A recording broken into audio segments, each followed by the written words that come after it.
So again, hello everyone, good evening. Welcome to Generation Elevation Network. And this program, we have themed it Unleash Your Voice, right? It is an initiative by Generation Elevation Network. Right. So Generation Elevation Network, our purpose or the aim is to help you uncover, discover, and rediscover your purpose, help you equip you in fulfilling your purpose. So when you uncover, discover, or rediscover, we equip you in fulfilling that purpose through so many ways, through programs like this. So that is conferences, workshops, webinars, as we're doing right now. So I am really delighted to have you join us tonight, right? I am looking forward to a very, very great time. My name is Titilayo Ewa. I'm the founder of Generation Elevation Network, and I am thrilled to have you here. So whether you're tuning in from your living room, your office, even your car, hands-free, of course, if you're driving, please. I am thrilled to have you here, and I'm looking forward to an incredible experience, and I trust that you are as well. So we're going to bring up our guest speaker, okay? It's time for that moment we've all been waiting for, where we bring our special guest speaker, right? And she's here with us already in the room. I want all of us to just start cheering her on, start putting on that emoji before I introduce her. Start, encouraging her.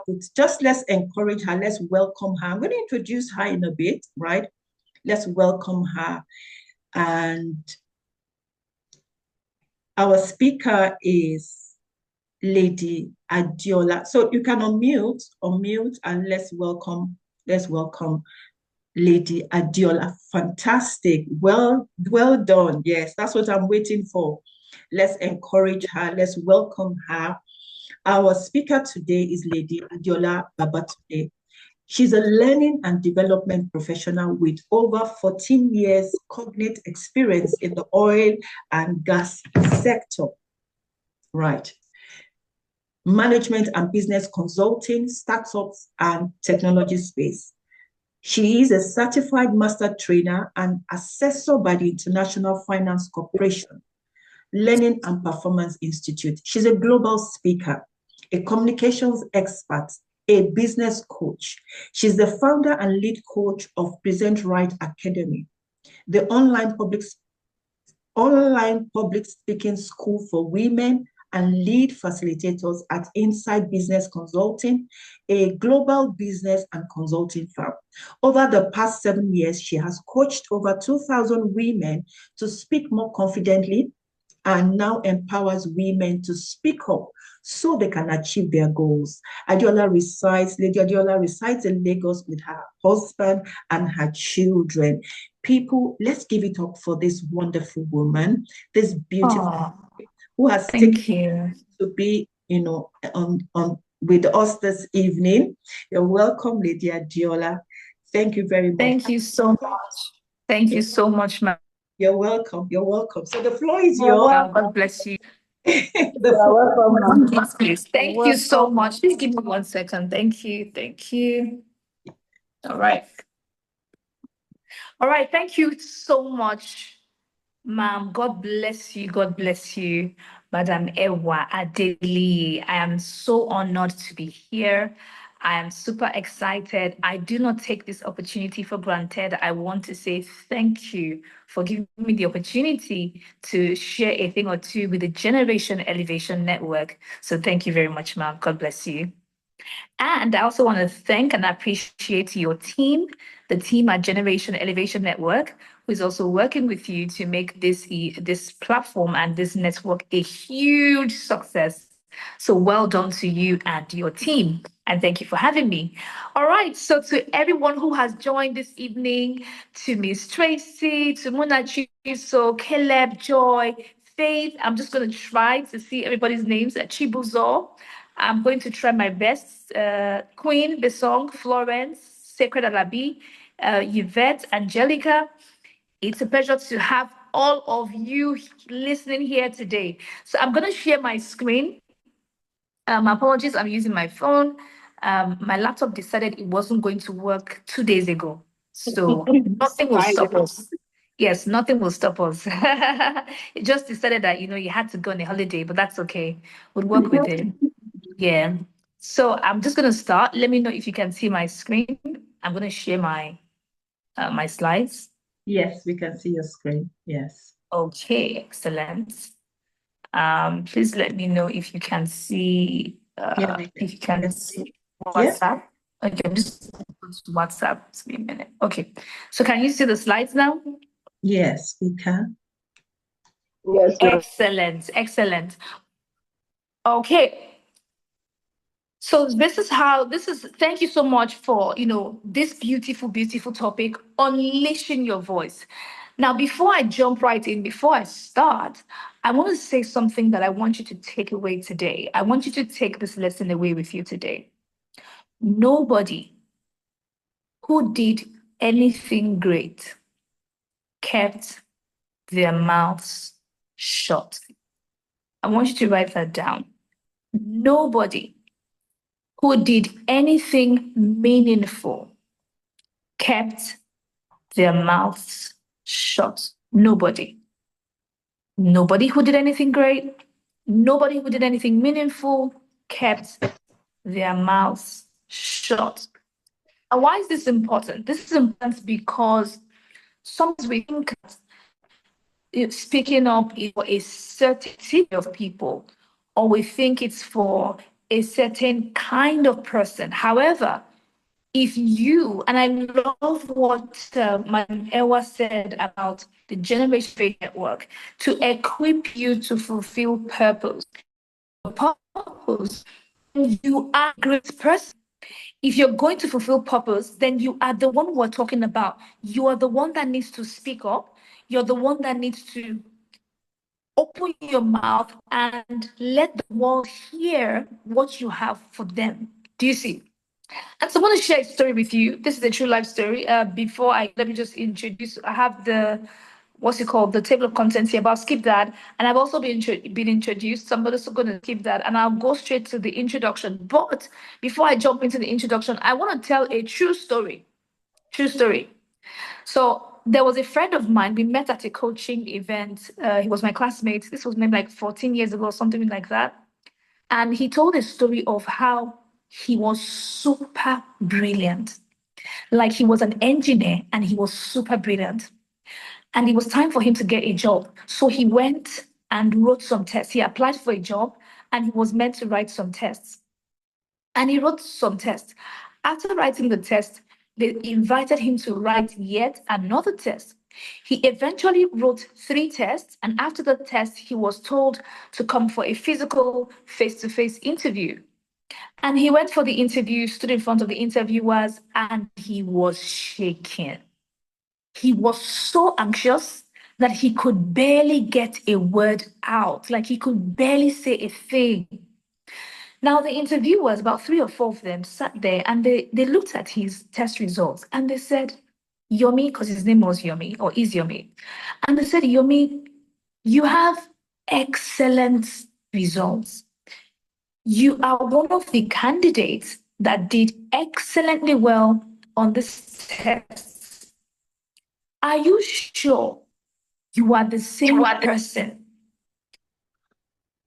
that wrote this test? Because you can't even get a word in. You're so nervous, you can't say a thing. We're not sure. It feels like somebody else wrote the test and somebody else is standing before us. He still couldn't bail himself out. Who can guess what happened to Yomi on this job? Please, I want you to type it in chat. Who can guess what happened to him on this job?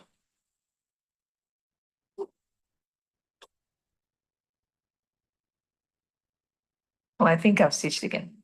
Who can guess what happened to him on this job?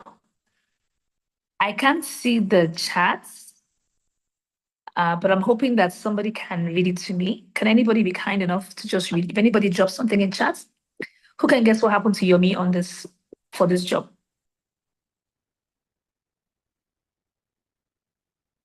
Yeah. Can you hear me, ma'am? Yes, please. I can. What's your name? What's your name, please? Okay. Munachi. Monachi. Thank you, Monachi. Please go ahead, Monachi. Okay, someone said he didn't get it, I guess. Another person said he lost the job. And someone said fear of the unknown. Yeah. Thank you so much, Monachi. Of course, he did not get the job.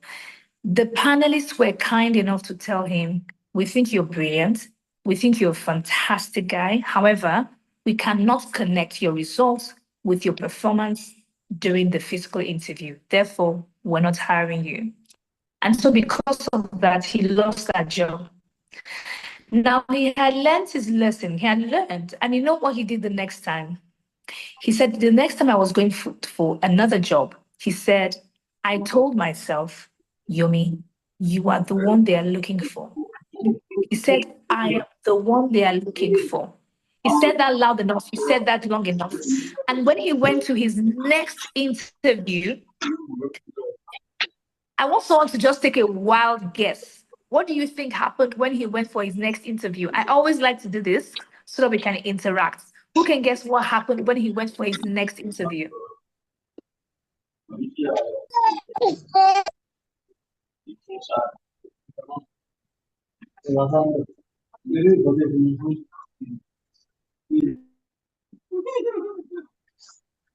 Yes, who can guess what happened for his next interview? I think the host can help us, or the co-host, to mute everybody except those who want to ask or answer questions. All right, thank you so much. So who can guess what happened when he went for his next interview? Okay, Please ma'am, can you guess. see the chat now? No, I can't. So I'm using my phone, so it's a bit. I don't want to move from my slides to the chat. So please, I would really appreciate it if you can read the comments to me. Thank you. Someone said he gave his best presentation. Someone said was very outspoken. Another said decided to come out of his shell. And someone said he was more confident. Another person says he gave his best response. And then another one said he went with boldness. Thank you so much. Thank you to all of you who contributed. Now, this is what happened. You're all very, very close. He said, Yomi entered the interview room. He entered the room. And Yomi said, good afternoon, everybody. He introduced himself. I am Yomi. I'm the, candidate for the electrical engineering position. And I'm here to tell you that I am the candidate you're looking for. Do not bother interviewing every other person. I am the candidate you're looking for. Now, the panelists were like, what kind of person comes in to tell us, don't bother about interviewing others? I'm here. I've arrived. We're like, no, no, no, no. We need to interview this guy. Like, what gives you the audacity to say you are the one? And they were really saying it in a condescending manner. They were really interested in knowing why this guy would come in to say, I'm the one you're looking for. And now, because he was able to open his mouth, when he brought out his CV and he was able to tell them all the things he had done, they were legitimately impressed. And guess what? They gave him the job. But something happened. Now, who can guess what happened? If you guess what happened, I don't know what I'm going to give you tonight. Who can guess? They gave him the job, but something happened. Who can guess what happened? If you can guess this one, I'll give you something. I'm not going to tell you what it is, but I'm going to give you something. Who can guess what happened? Type it in chat. Type it in chat. Let's go. Let's go. Let's go. We don't have so much time.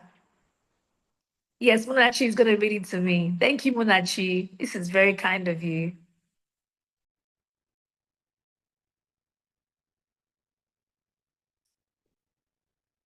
He told them he was the one they were waiting for. They were super impressed. They checked his CV and they asked him more questions. He answered those questions brilliantly. They were like, wow, you are really the one we've been waiting for. And they gave him the job. Then something happened. So is that something that happened? I want you to guess. What do you think happened?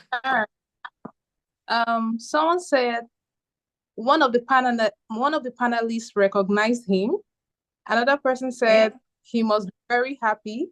Another person Okay. says he became very nervous. He became very nervous and didn't go back. Right. I like it. The person who said one of the panelists recognized him. That's interesting. That's not the answer, but you guys did excellently well. But that's not the answer. But I like where your mind went with that. He turned down the job. Yomi turned down this job because why? He now had confidence. He was like, what? You mean I can get any job I want?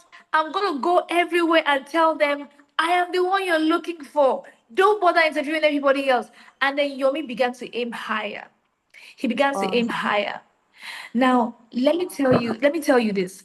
According to Sketchbubble, yeah, a presentation and public speaking organization, 73% of people believe they would have a more thriving and successful career if they improve their public speaking. And it's an emphatic yes. You would have a more thriving and successful career. And I'm going to tell you another story. I'm full of stories today. I'm going to tell you another story before I introduce you to the cross method of public speaking. When I worked a couple of years ago, there were two who were supposed to be engineering manager.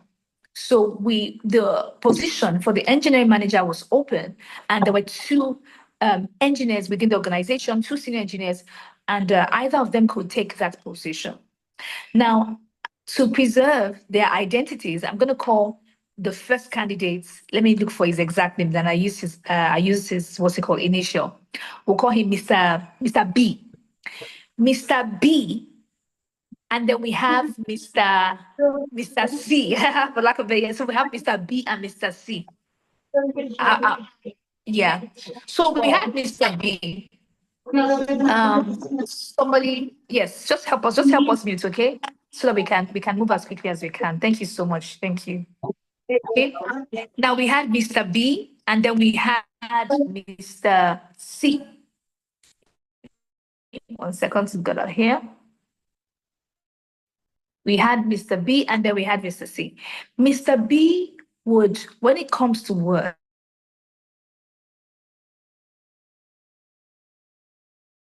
he would just generally, welcome you guys with something warm, just crack a joke or two and walk away.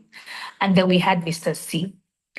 Mr. C, on the other hand, and then Mr. B, I should mention that Mr. B would always come with a suit. He always has like a white tie. He has his jacket in the office permanently in case he doesn't come with a jacket. He has about two or three ties in the office. And then, if he doesn't come with a tie, he'll just grab those. He'll put his tie on, he'll put his jacket on, and then he'll go around the office and just say hello to one or two people and just, say hi. Then we had Mr. C. And now these two men were equally intelligent. They were equally technically perfect for the role, right? Technically competent for the role. And so Mr. C would come to work and he will wear like these short sleeves. Okay, he wears a short sleeve. His shirt is not tucked in, and he's a very gentle man. He doesn't like to shout. He just goes, "Hello, Diola, how are you? Hello, everybody. Good morning." And he just go. But this man was brilliant. Both of them were super brilliant. Remember, super intelligent. And then he just go, "Hello, Diola. Good morning. Hello, everyone."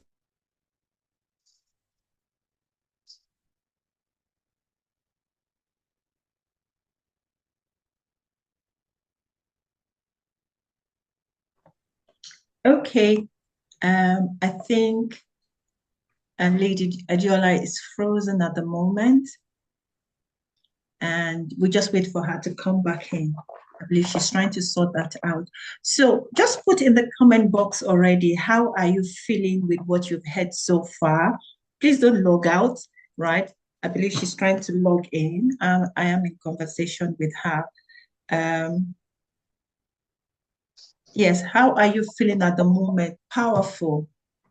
Adiola, are you back? Okay, she's logged out. Okay, she's going to come back in. How are you feeling this at the moment? Okay, I see a few comments.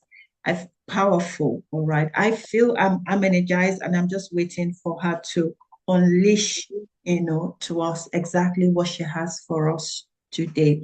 Okay, so how do you feel about the fact that Yomi did not take on the job? very insightful, engaging. Okay, please Sorry, I think I was strong out. Yes, welcome back. Welcome back. Thank you so much. Apologies for that, please. Let me just try to get back in. You can see me and hear me now, yes? My We can sincere see you. apologies. I'm just quickly. Right, excellent. Thank you. Okay.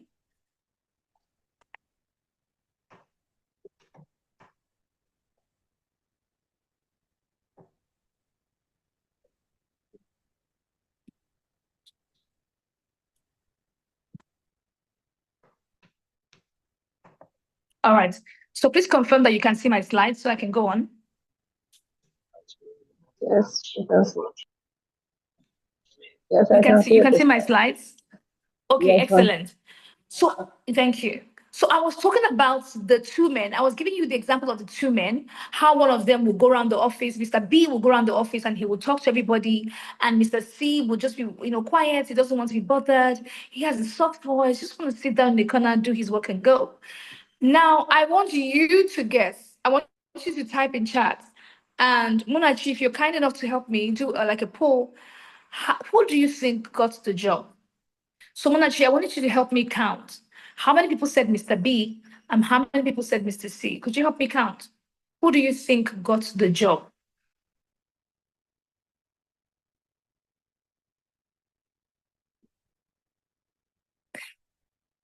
Mr. B or Mr. C? Mr. B, who would go around the office, he wear a suit, he wear a tie and a shirt, and generally go around the office talking to people, getting to know them, just generally engaging. Or Mr. C, who likes to wear his short sleeve, his cargo pants, and just, stay in his office with his soft voice. Actually, would you be kind enough to help me? How many people in the comments said Mr. B and how many said Mr. C? Okay, 1, 2, 5. About 5% have said Mr. B now, no Mr. C. Wow, nobody's voting for Mr. C. He was a kind man. Why? And he had a soft voice. Who is saying no, though? Why is nobody voting for Mr. C? Okay, Munachi, you are voting for Mr. C. We're putting you on the spot. You're voting for Mr. C. All right. So it almost feels like we can all tell their future, right? Just by how they interact and by how they dress. Listen, it is a known fact. You will lose, not you will, let me not sound like I'm professing. Most people lose opportunities because they refuse to speak up. And speak up comes in different forms. It doesn't necessarily have to be just you standing in front of an audience. It could be you engaging with your colleagues, interacting with others, generally opening your mouth and allowing what is in your head to be shared with others. If you are super brilliant and you keep all the knowledge you have in your head, nobody is going to know and nobody's going to appreciate you and nobody's going to celebrate that knowledge. So come out of your shell. You've got to have a plan to come out, and I'm going to talk about that as we go very quickly. Now, I'm going to introduce you today to the cross method of public speaking. The cross method. Now, this has four pillars. It has four pillars, and these four pillars, everything around public speaking that I teach, are surrounded in these along these four pillars, around these four pillars. And the first one is your mind. I heard visionary Ewa. I heard her talk about your mindset. And I want to touch on that a little bit. When I'm teaching public speaking, I don't just talk about mindset, I talk about identity. I talk about identity because who you are, or rather, who you think you are, is going to impact on the opportunities that you say yes to. I'll take that again. Who you think you are is going to impact on the opportunities that you say yes to. So, for example, my husband sent me a job link many years ago. When I looked at the requirements, I told myself, Diola, this is not for you. This is too much for you. I did not apply. I came for a meeting like this. Someone told me about my mindset. They told me about my identity. They told me I needed to, just get over myself and do what I needed to do. And so I applied. And when I applied, the employers were from the Netherlands, and I was the only one that got that opportunity in the whole of Nigeria. I was the only one. Here I was thinking I did not deserve this role. I couldn't apply for this thing. This thing was too much for me. And here I was, I got it. And at the time, what I was earning was about 118,000 naira per month. I don't know how we do the calculation, but that opportunity gave me about 21,000 euros, which was about 14 million naira or something like that. So imagine 180,000 to 14 million naira because I fixed my, somebody spoke to me about my identity and my mindset, right? Because now I saw myself as somebody who deserved that opportunity. Before I just thought, you know what, this is not for me, I'm not going to take it. But the way you see yourself impacts on the opportunities that you say yes to. I have taught many women who come back to tell me, you know what, I'm in this class because I couldn't apply for that thing. There are many people who come to me to say, I was invited to speak in the United States. I was invited to speak here, but Jola, I can't do it. And I'm like, why? They say, have you seen the number of people on the panel? Have you seen the caliber of people on the panel? Jola, I can't do it. Who am I to do it? I'm like, who are you not to do it? So I want to sow a seed in you today. If you ever doubt your identity is not your name. Your identity is not Florence. You're not Florence, Queen, Chibuzo, Munachiso. That's not your identity. Your identity, and I know that Lady Ewa is helping us here to also understand our place in God. You are a child of God. That is your identity. A thing gets its identity from its manufacturer. It is your manufacturer that gives you your worth. So if you're holding, and I love to use this example, when you're holding an iPhone and you're holding a Samsung, or let me not use Samsung. Then let's not get into that. If I was holding an iPhone and I was holding a Technophone, or someone should give me something, yeah, let's just use the Technophone, okay?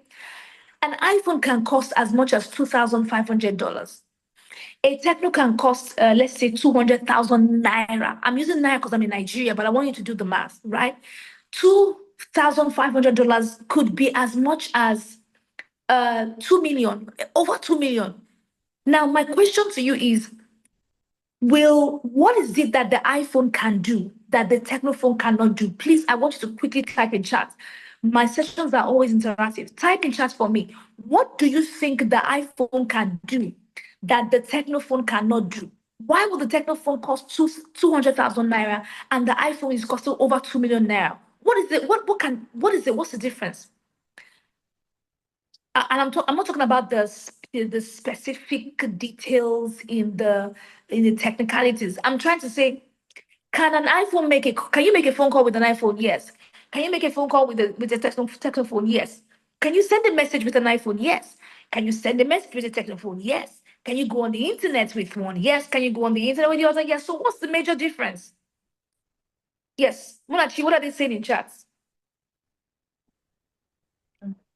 We have the iPhone is more advanced. Then other person said brand identity, branding, brand. There's no difference, just brand positioning and identity. Someone said quality and worth. Yeah.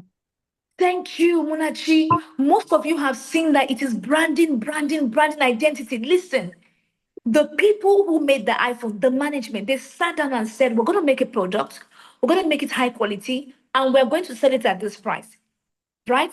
The techno guys can wake up tomorrow and they'll say, we're going to make this product. We're also going to sell it at the iPhone price. They can choose to.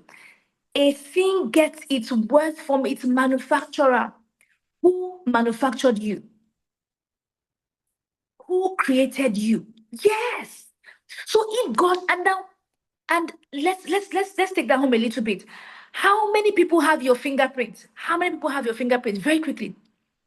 Very quickly, let's go down this lane. Nobody in the world, thank you. Nobody in the world has your fingerprints, right? It means that when a thing is rare, it is super. When a thing is rare and special, it is super expensive. So, for example, there's only one version. The most expensive phone in the world is an iPhone that belongs to the wife of one of the Asian billionaires. It costs about 40 something million dollars for one phone. I'm like, okay, does the phone call heaven? Like if I call the phone, is God gonna pick the phone? If God is gonna pick the phone, I might as well buy it, right? Now, only one person owns this phone. Only one person. The Rolls Royce, the most expensive car in the world, the one they made that is most expensive, they only made 3 copies of it. 3 copies, right? And the first set of 10 most expensive cars, they only have, some of them have 3 copies, some 6 copies, some 10. I think somebody went as wild as saying, okay, I want one in every continent. That was how far they went. So how many continents do we have? Right? So basically, what I'm saying is when a thing is very special, when a thing has high value, right? When a thing has high value, it is very rare. We don't make it in mass. That is to give you an idea of how valuable you are. God did not create you and create 4 of you. You don't get this. He didn't create you and create 5 of you and say, okay, let there be one of her in every continent. He made only one monarchy. He's like, it's only you, only one. Do you know your value? Now, what that simply means is that if you understand this, you will say, there is nothing I want to access that I'm not worthy of because there's only one of me. My creator made one of me. He knows I am so rare. He knows my worth. He's like, no, I can't make one of her in every continent. I've got to make only one of her. She's this valuable. He is this valuable. So when you are able to sort out your identity, it will help you access a lot of opportunities that you deserve, that you won't turn away from because you're looking at yourself and you're thinking, who am I? See everybody else, but look at me. You are a rare commodity. There is only one of you. The most expensive cars in the world, there are 3 of them. You are better than that. And even when you are gone, they cannot create another you to have that same fingerprint. Do you get it? They can't create another you to have that same fingerprint.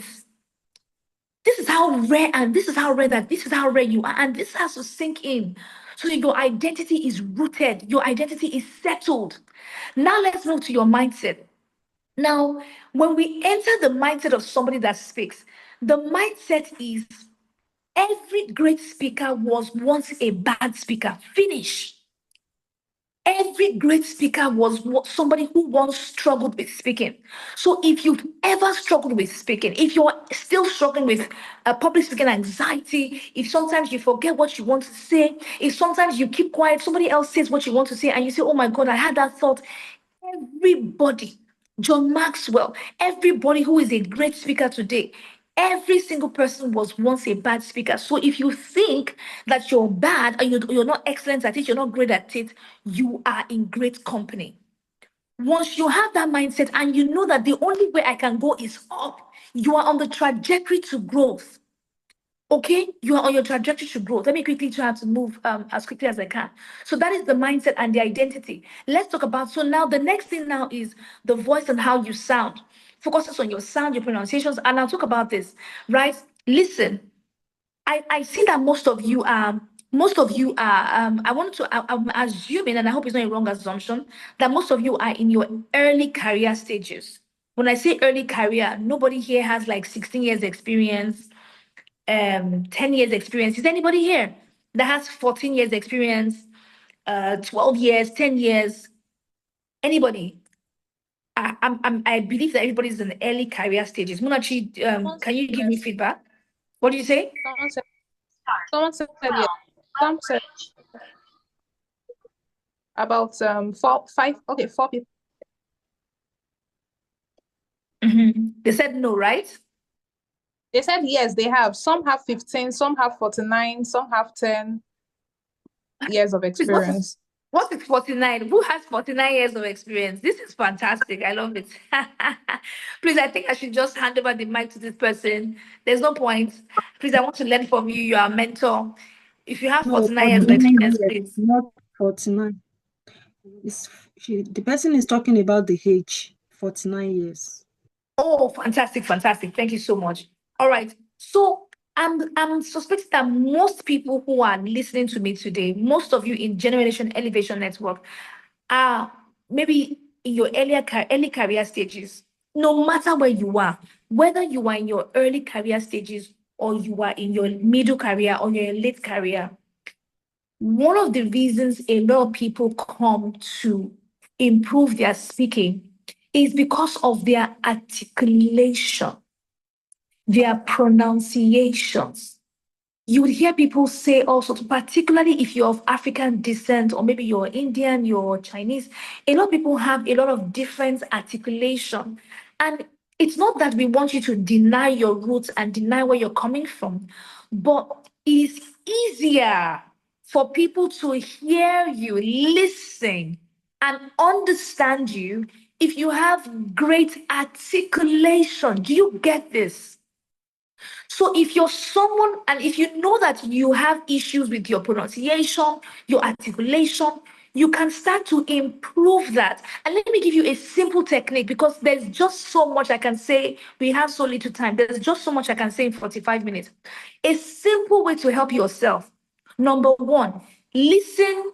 Listen to, you know yourself and you know the words that you don't pronounce correctly. There was a time I struggled with the word strategy. Because he had so many consonants, it used to give me a tongue twist. And so when I'm pronouncing the word strategy, I usually slow down and I say strategy. I don't go strategy because I can mess it up.